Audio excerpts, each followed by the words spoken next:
इस वीडियो के जरिए हम लोग धातु और अधातु के बारे में पढ़ने वाले हैं। कृपया वीडियो अच्छी लगे तो लाइक और सब्सक्राइब करना ना भूलिएगा। बिना किसी विलंब के वीडियो हम लोग तुरंत शुरू करते हैं। तो इस वीडियो में सबसे पहले जानना चाहेंगे कि धातु किसे कहते हैं। तो धातु की दो परिभाषाएं हो जाएंगी, एक भौतिक गुण के आधार पर, दूसरा रासायनिक गुण के आधार पर। भौतिक गुण के आधार पर धातु किसे कहते हैं तो कहेंगे वे दुनिया की वे सभी पदार्थ जो विद्युत और उष्मा के सुचालक हो और जिसे पीटने पर टन झन की आवाज आती हो और उसके सतह पर विशेष प्रकार की चमक पाई जाती हो, तो ऐसे पदार्थ को क्या कहते हैं, धातु कहते हैं। जैसे मान लीजिए ये क्या है, धातु, इसके सतह पर विशेष प्रकार की चमक पाई जाती है कि नहीं है? ये एक प्रकार का क्या है, धातु है। अब देखिए ये क्या है, ये मान लीजिए ये अधातु, इसमें चमक है नहीं है ना, ये अधातु। इसको अगर हम लाइन करंट समझ रहे ना, विद्युत धारा यानी कि उसमें करंट यानी विद्युत धारा, उसमें टच कराएंगे यहाँ पे विद्युत धारा पहुंच जाएगा। गर्म करेंगे यहाँ पे, उष्मा का चालन करके यहाँ पे आ जाएगा। बात समझ में आ रही है? अब इसको करेंगे टेघल जाएगा, जल जाएगा, लेकिन गर्म होगी यहाँ पे गलत बात है कि सही बात है? ये अधातु है। क्या है? अधातु है। तो अब आते हैं रासायनिक गुण के आधार पर धातु किसे कहते हैं तो कहेंगे वे परमाणु या वे पदार्थ जिनके बाह्यतम कक्षा में इलेक्ट्रॉनों की संख्या 1, 2 या 3 हो, तो ऐसे पदार्थ को क्या कहते हैं, धातु कहते हैं। क्या कहते हैं? धातु कहते हैं। जैसे मान लीजिए सोडियम हो गया, सोडियम का N परमाणु संख्या कितना होता है, 11 होता है। इसका इलेक्ट्रॉनिक विन्यास 281 होता है। क्या होता है? इसकी बाहरी सेल में कितने इलेक्ट्रॉन है? 1 इलेक्ट्रॉन है। इसलिए ये क्या है, धातु है। क्या है? धातु है। समझ में आ रही है? अब कहिए धातु जैसे में ये आपके आसपास लोहा हो गया, सोना हो गया, चांदी हो गया, टीन हो गया और तांबा तांबा हो गया, एल्युमिनियम हो गया, जस्ता हो गया, ये सब क्या है, धातु है। क्या है? धातु है। ये विद्युत और उष्मा के क्या होते हैं, सुचालक। अगर पूछ दिया जाए आपसे कि विद्युत और उष्मा का सर्वोत्तम चालक कौन होता है, पता है? चांदी होता है। क्या होता है? चांदी होता है। अब आते हैं कि अधातु किसे कहते हैं। क्या कहते हैं? अधातु किसे कहते हैं? कहेंगे दुनिया की वे सभी पदार्थ, भौतिक गुण के आधार पर, ठीक, कहेंगे दुनिया के वे सभी पदार्थ जो विद्युत और उष्मा के कुचालक होते हैं और जिसे पीटने पर टन झन की आवाज नहीं आती है, तो ऐसे पदार्थ को क्या कहते हैं, अधातु कहते हैं। लेकिन अपवाद में एक ग्रेफाइट होता है। क्या होता है? ग्रेफाइट जो है विद्युत और उष्मा का सुचालक होता है। क्या होता है? विद्युत और उष्मा का सुचालक होता है। ग्रेफाइट देखे आप लोग? सब लोग देखे हैं। जैसे पेंसिल देखे, ये पेंसिल है, देखिए ये पेंसिल के जो नोक होता है ना, ये ग्रेफाइट है, यहाँ से यहाँ तक। अगर ये अधातु है, तो ये अधातु है, लेकिन अपवाद में है और अधातु होते हुए विद्युत और उष्मा का सुचालक है, यानी चालन करता है। समझ में आया कि नहीं आया? और ये देखिए, और एक आयोडीन एक ऐसा अधातु है जिसमें धातु जैसे चमक पाई जाती है जिसके सतह पर। समझ गए? और रासायनिक गुण के आधार पर अधातु किसे कहते हैं तो कहेंगे कि दुनिया की वे सभी पदार्थ जिनके बाह्यतम कक्षा में इलेक्ट्रॉनों की संख्या 5, 6, 7 या 8 हो, तो ऐसे पदार्थ को क्या कहते हैं, अधातु कहते हैं। अगर आपसे पूछ दिया जाए कि अधातुओं की कुल संख्या कितनी है तो क्या बताइएगा? 22 है।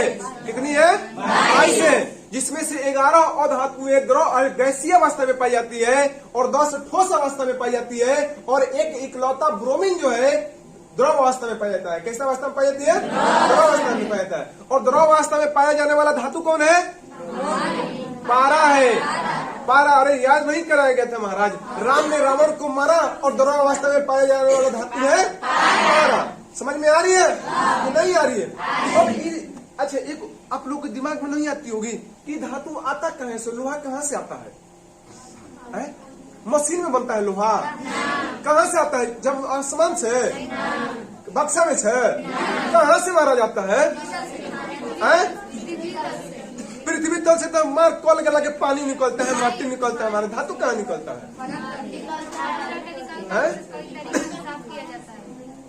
अब देखिए इसके खद्यान से, देखिए कहीं सोना के खद्यान पाया जाता है, तो कहीं चांदी का खद्यान पाया जाता है, तो कहीं लोहा के खद्यान पाया जाता है।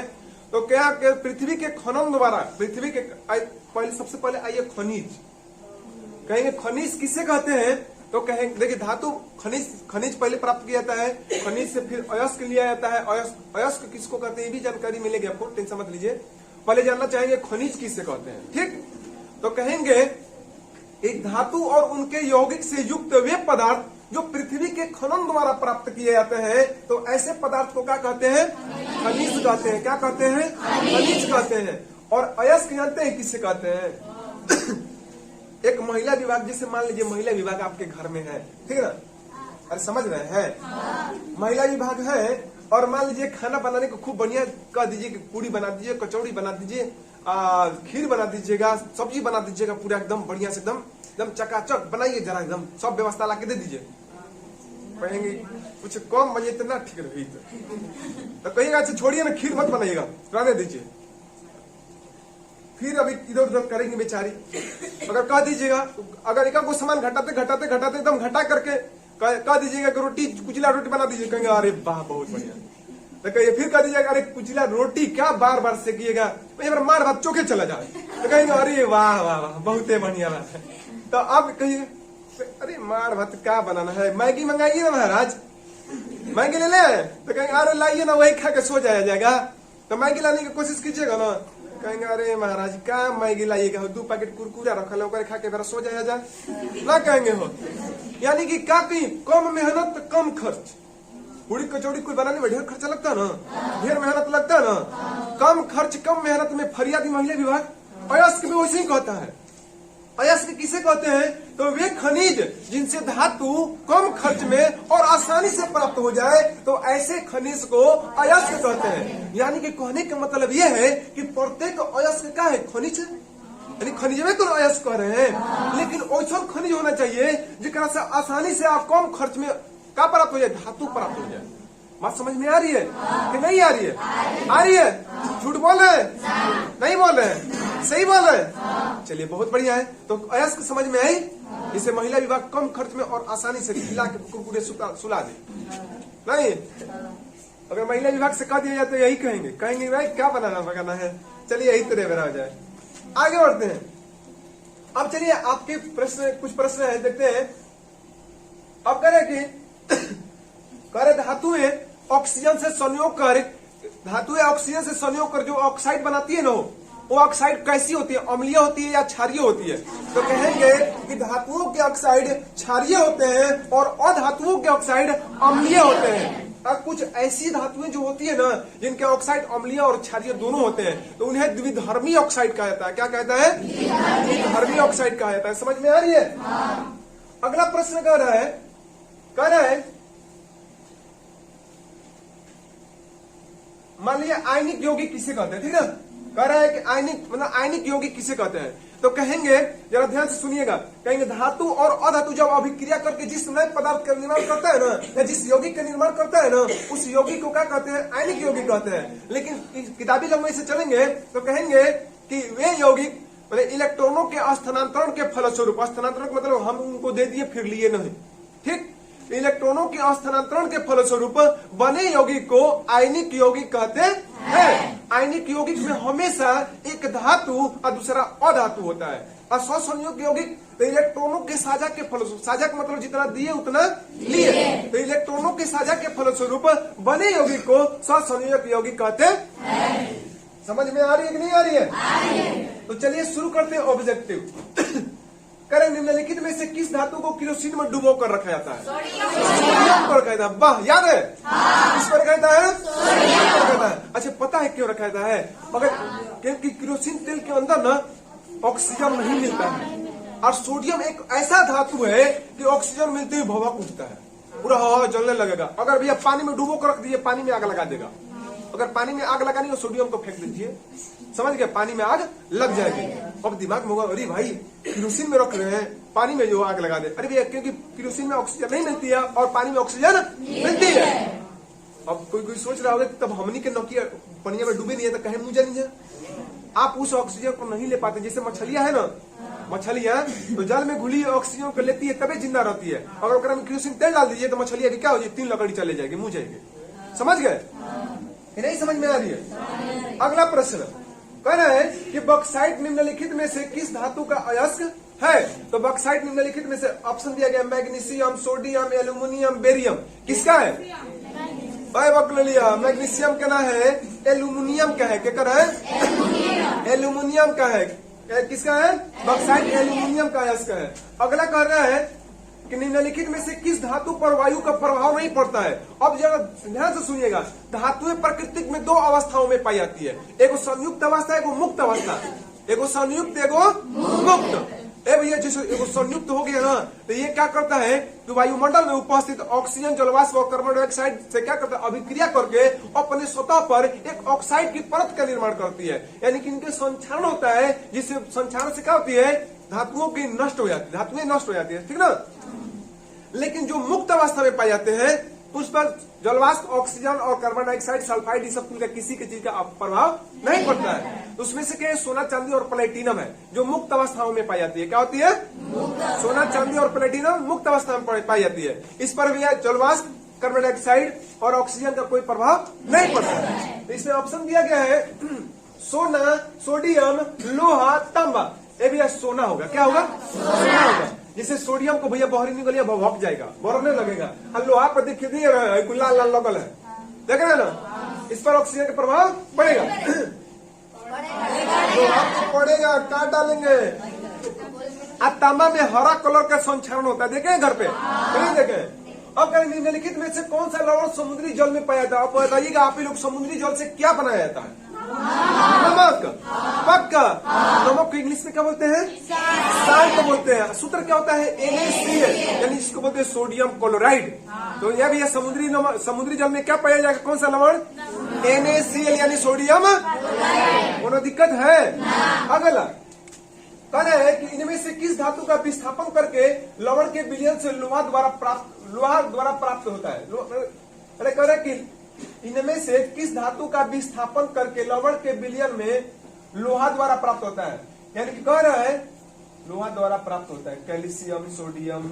अच्छा, लोहा पहले चेक करेंगे, लोहा के कारण से अधिक अभिक्रियाशील होकर के चाहिए।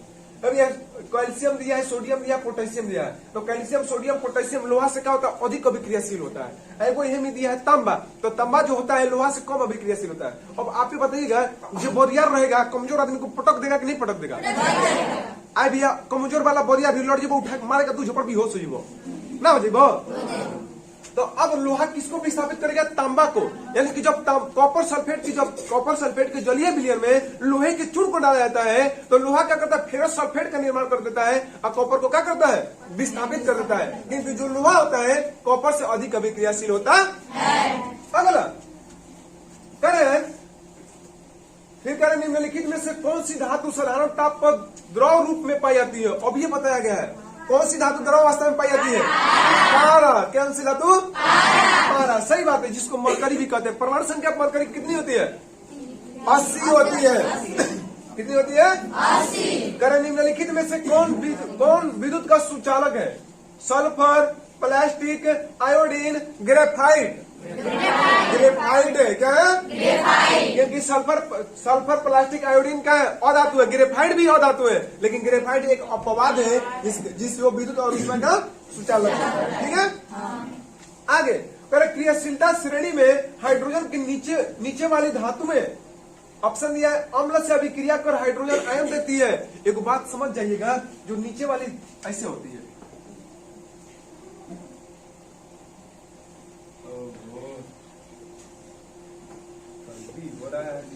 दिख रहा है हो? नहीं दिख रहा है? दिख रहा है। चलिए देखिए, यहाँ पे दिख रहा होगा ना। देखिए इसमें बीचवा में एगो हाइड्रोजन होता है, क्रियाशीलता श्रेणी। पहले सक्रियता श्रेणी है क्या? कहेंगे कुछ धातुओं की एक ऐसी श्रेणी है जिसमें धातुओं के क्रियाशीलता को घटते क्रम में सजाया गया है, जिसे सक्रियता श्रेणी कहते हैं। यानी कि कुछ धातुओं को क्रियाशीलता के घटते क्रम में सजाने की प्रक्रिया सक्रियता श्रेणी कहलाती है। इसमें हाइड्रोजन भी एक है। ठीक, तो ये भैया है नीचे घटते क्रम में लास्ट में एक सोना आता है। ठीक ना, अब यह है कि पोटेशियम है कि सोडियम है ऐसे। ठीक ना, अच्छा एक मिनट रुक जाइए, कौन है?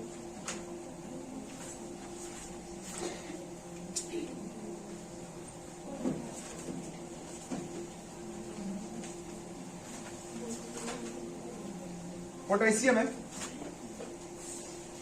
यहां पे पोटेशियम है। ठीक ना, अब देखिए तो जो ऊपर वाली जो हाइड्रोजन के ऊपर वाली जो धातुएं होती है ना, दोनों अम्ल से अभिक्रिया करके हाइड्रोजन गैस क्या करती है? मुक्त करती है। क्या करती है? हाइड्रोजन गैस मुक्त करती है, यानी H2 गैस क्या करती है? मुक्त करती है, बाहर निकालती है। ठीक, लेकिन जो हाइड्रोजन के नीचे वाली है दोनों अम्ल से अभिक्रिया नहीं करती है। तो हम लोगों से यहाँ पे प्रश्न किया गया है क्रियाशीलता श्रेणी में हाइड्रोजन की नीचे वाली धातुएं अम्ल से अभिक्रिया कर हाइड्रोजन आयन देती है? कहीं नहीं देती है। अम्लों से अभिक्रिया कर हाइड्रोजन गैस बनाती है? नहीं बनाती है। जल के साथ साधारण ताप पर ही अभिक्रिया करती है। जब अम्ल से ना करेगा तो जल के साथ करेगा? नहीं करेगी।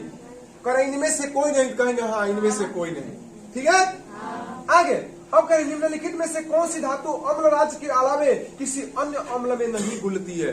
अम्लराज को एक्वारेजिया भी कहा जाता है। यह हाइड्रोक्लोरिक अम्ल और नाइट्रिक अम्ल के ताजा मिश्रण होता है। इसमें क्या होता है? एक्वारेजिया में सोना, चांदी और प्लेटिनम को घुलाने की क्षमता पाई जाती है, जो किसी अन्य अम्ल में नहीं पाई जाती है। इसमें ऑप्शन दिया गया है कि अम्लराज में कौन घुलेगा, बाकी सब में नहीं घुलेगा। एल्यूमिनियम कोनों में घुल जाएगा, लोहा भी घुल जाएगा, कॉपर भी अभिक्रिया कर लेगा, लेकिन जो सोना दिया है AU, यह अभिक्रिया प्रत्येक अम्ल से नहीं करेगा, केवल अम्लराज में ही घुल सकता है, अन्य अम्ल में नहीं घुल सकता है। समझ में आ रही है? अब कह रहे हैं निम्नलिखित में से किस विधि द्वारा लोहे की कढ़ाई को जंग लगाने से बचाया जा सकता है? ग्रीस का लेपन करके। अब ये ग्रीस के लेपन कर देबो तो सब्जी बनेगा हो? कैसा लगी हो? मजा नहीं आएगा ना, गड़बड़ सब्जी में कुल बन जाएगा। आगे पर रंगाई करके पेंट करते, बस लोहा की कढ़ाई में सब्जी बनेगा तो वही में छोड़ छोड़ के पेंट, सब्जी पेंट ही बन जाएगा, वो नहीं काम करेगा। अब कह रहे जस्ता की परत चढ़ाकर, हाँ जस्ता की परत चढ़ा देंगे, यानी जस्तीकरण करके। बात सही है, संचालन रोका जा सकता है। अब कह रहे सोडियम और क्लोरीन के बीच अभिक्रिया होने पर किस प्रकार के परमाणु बनेगा? ससंयोजक यौगिक बनेगा कि आयनिक यौगिक बनेगा? अब देखिए सोडियम क्या है? धातु है N, और क्लोरीन क्या है भैया? अधातु है। तो ये भैया एक इलेक्ट्रॉन इसको देता है तो बनाता है NaCl बनाता है। इस पर प्लस चार्ज होता है, इस पर माइनस चार्ज होता है, क्योंकि ये लेता है और ये देता है। समझ गए हो? उड़ गया ना ये। इस प्रकार से ये क्या है? धातु और अधातु। तो धातु और अधातु ससंयोजक यौगिक में कि आयनिक यौगिक में? ससंयोजक यौगिक में, इसलिए कहेंगे सॉरी आयनिक यौगिक में। तो ये एक प्रकार के क्या है? आयनिक यौगिक है। ठीक है, कोई दिक्कत है किसी को? अब कहें निम्नलिखित में से कौन दो इलेक्ट्रॉन खोकर आर्गन जैसी अस्थायी इलेक्ट्रॉनिक विन्यास प्राप्त करता है? अब यहाँ पे दिया मैग्नीशियम के M12 होता है, फिर दिया है कैल्शियम के Ca20 होता है, फिर दिया है सल्फर के S16 होता है। तो सल्फर के बनाएंगे 286 हो जाएगा, इसका 286 होगा, 282 होगा, इसका 2882 होगा। और आर्गन का AR कितना होता है? वो भैया 18 होता है, 288 होता है।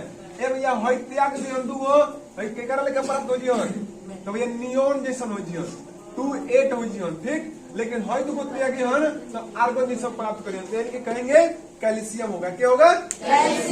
कैल्शियम। करे कि वह परमाणु जो अपने संयोजी इलेक्ट्रॉन का त्याग आसानी से कर देता है क्या कहलाता है? ए भैया जे संयोजी इलेक्ट्रॉन को जो त्याग कर देता है ना, यानी कि देता है, दाता कहा जाता है, और दाता को धनवान इसीलिए क्या होता है? धनात्मक, विद्युत धनात्मक तत्व कहलाते हैं जो इलेक्ट्रॉन को त्याग कर देते हैं। ठीक है, अगला फिर कह रहा है निम्नलिखित में से कौन आयनिक यौगिक है? कह रहा है कि HCN, फिर कह रहा है CCl4, फिर कह रहा है KCl, फिर कह रहा है CO2। ये भी अधातु अधातु अधातु, हाइड्रोजन कार्बन नाइट्रोजन अधातु, कार्बन अधातु, क्लोरीन अधातु, पोटेशियम धातु, क्लोरीन धातु अधातु, आयनिक यौगिक। समझ में आ रही है कि नहीं आ रही है? अगला में कह रहा है कि निम्नलिखित में से पीतल किसका उदाहरण है? निम्नलिखित में से पीतल किसका उदाहरण है? धातु कह रहा है, यहाँ पे ऑप्शन दिया है धातु है, अधातु है, मिश्र धातु है, यौगिक है। तो कहेंगे मिश्र धातु है पीतल, यानी कि याद रखिए पिताजी के, पिताजी यानी कि पीतल जो है तांबा और जिंक से मिलकर बना हुआ मिश्र धातु पिताजी, यानी कि पीतल तांबा और जिंक से बना मिश्र धातु। समझ में आ रही है कि नहीं आ रही है? अब कह रहे प्राकृतिक में क्रियाशील धातुएं डॉट डॉट डॉट में पाई जाती है, संयुक्त अवस्था में पाई जाती है कि मुक्त अवस्था में पाई जाती है? क्रियाशील धातु है, जो क्रिया करेगा संयुक्त अवस्था में पाया जाएगा, यानी कि अभिक्रिया करके संक्षारित हो जाएगा, यानी नष्ट हो जाएगा, वो सब संयुक्त अवस्था में पाई जाती है। मुक्त अवस्था में सोना, चांदी और प्लेटिनम पाया जाता है। ठीक है, कह रहे हैं कि डॉट डॉट डॉट विद्युत का सर्वोत्तम चालक है। क्या विद्युत का सर्वोत्तम चालक है? कहेंगे चांदी। अरे जान नहीं है क्या हो, गोलियों मार दिया है। अब कह रहे हैं कि धातुओं में डॉट डॉट डॉट विद्युत का सबसे मंद चालक होता है। ऐसा कौन सा धातु है जो विद्युत का सबसे मंद, बहुत कम चालन करता है? तो कहेंगे शीशा है, लेड, जिसका संकेत होता है पीबी। क्या होता है? पीबी। अब कह रहे हैं अयस्कों में उपस्थित अपद्रव्यों को क्या कहते हैं? तो कहेंगे गैंग कहते हैं। क्या कहते हैं? गैंग कहते हैं। क्या कहते हैं? कह रहे कि किसी धातु का मरकरी के साथ बना सनांग मिश्रण क्या कहता है? जानते हैं, जब किसी मिश्र धातु में एक धातु पारा हो ना, उसे अमलगम कहते हैं। क्या कहते हैं? अमलगम। पारा को मरकरी कहते हैं, जब मरकरी रहेगा तो अमलगम कहेंगे। सिंपल सी बात है। फिर अगला कह रहे हैं, ये बोल दिए, और कह रहे कि लोहे का जस्तीकरण कर देने से उसका क्या नहीं होता है? संक्षारण नहीं होता है। क्या नहीं होता है? संक्षारण नहीं होता है। कह रहे कि उत्कृष्ट गैसें होती है, कह रहा अक्रिय होती है, किसी से अभिक्रिया उत्कृष्ट गैसें नहीं करती है। उत्कृष्ट गैसों की संख्या कितनी है? तो 6 है। के है नेता आज का जिंदा राजा, यानी कि helium, neon, argon, krypton, xenon और रेडॉन है। समझ में आ रही है कि नहीं आ रही है? कह रहे कि एक परमाणु से दूसरे परमाणु में इलेक्ट्रॉनों के हस्तांतरण से बना यौगिक कैसा कौन सा यौगिक कहलाता है? इलेक्ट्रॉनों के हस्तांतरण से बना यौगिक आयनिक यौगिक कहलाता है। अगला कह रहे कि वैद्युत संयोजक यौगिक, यानी कि आयनिक यौगिक। तो आयनिक यौगिक जैसे में नमक ले लीजिए, NaCl, ये जल में मिले हुआ कि अमिले? जल में मिले होंगे ना। ये क्या होते हैं? आयनिक यौगिक जल में मिले, और कार्बनिक यौगिक जैसे तेल वगैरह में क्या होते हैं? अविले होती है। लेकिन सहसंयोजक यौगिक, जो सहसंयोजक यौगिक होते हैं, कार्बनिक विलायकों में मिले और जल में अविले होते हैं। ठीक है। कार्बन डाइऑक्साइड CO2 कैसा यौगिक है? CO2 आयनिक है कि सहसंयोजक यौगिक है? CO2 कैसा यौगिक है? कैसा यौगिक है? वही सहसंयोजक यौगिक है, क्योंकि कार्बन भी अधातु, ऑक्सीजन भी, इसलिए क्या है? क्या है? सहसंयोजक यौगिक है। कृपया वीडियो अच्छी लगी हो तो लाइक और सब्सक्राइब करना ना भूलें। इस वीडियो को हम लोग यहीं पे समाप्त करते हैं। जय बाबा।